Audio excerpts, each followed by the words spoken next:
নমস্কার বন্ধুরা, welcome to my YouTube channel Sagnik Debnath review. আমরা জানতাম যে নেটফ্লিক্সের সবথেকে বড় ওয়েব সিরিজ কিন্তু হতে চলেছে খাকি চ্যাপ্টার 2, দ্য বেঙ্গল চ্যাপ্টার। আর এটা থেকেই কিন্তু আজকে আমি অনেকক্ষণ অফলাইন ছিলাম, একটু আগে অনেক জায়গা থেকে জিদ্দার যে ফ্যান পেজগুলো আছে সেখানে কিন্তু একটা ফটো কিন্তু খুব ভাইরাল হচ্ছে, সেটা আমি দেখতে পেয়েছি। আর সেটা দেখেই কিন্তু এক্সাইটেড, মানে প্রচণ্ড রকমের।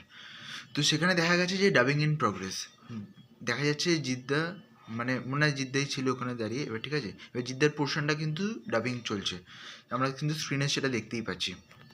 তার মানে আমরা বুঝতেই পারছি কিছুদিনের মধ্যে কিছু একটা অফিসিয়াল আপডেট, কিছু একটা অফিসিয়াল পোস্টার বা টিজার কিছু একটা আসতে পারে, বা অ্যানাউন্সমেন্ট, বা কবে আসছে। কেন কি দেখো, পুরো শুটিং কিন্তু কমপ্লিট, এখন ডাবিং ইন প্রগ্রেস, মানে হচ্ছে 2025 কিন্তু আসবেই, এটা আমরা ধরে নিতেই পারি। ঠিক আছে, এটা আমরা জানতে পেরেছিলাম যে জানুয়ারির শেষে বা ফেব্রুয়ারিতে আসবে, কিন্তু এখন দেখা যাক অফিসিয়াল একটা ছোটো অ্যানাউন্সমেন্ট যদি চলে আসে বা অফিসিয়াল পোস্টার কিছু আসে, তো সেটার ভিত্তিতে কিন্তু খুবই ভালো হয়। তাহলে কিন্তু আরও প্রমোশনটা কিন্তু আরও ভালোভাবে এগোবে। তো আজকের মতো এই পর্যন্তই, আবার দেখা হবে পরের ভিডিওতে। তখন ভালো থাকুন, সুস্থ থাকুন, থ্যাংক ইউ। আর হ্যাঁ, এটা কিন্তু বুমারাংয়ের যখন ট্রেলারটা লঞ্চ হয়েছিল তখন থেকে কিন্তু এই লুকটা আমাদের সবার সামনে এসে গেছিলো। এটা কিন্তু খুব মানে ঘ্যামা একটা লুক।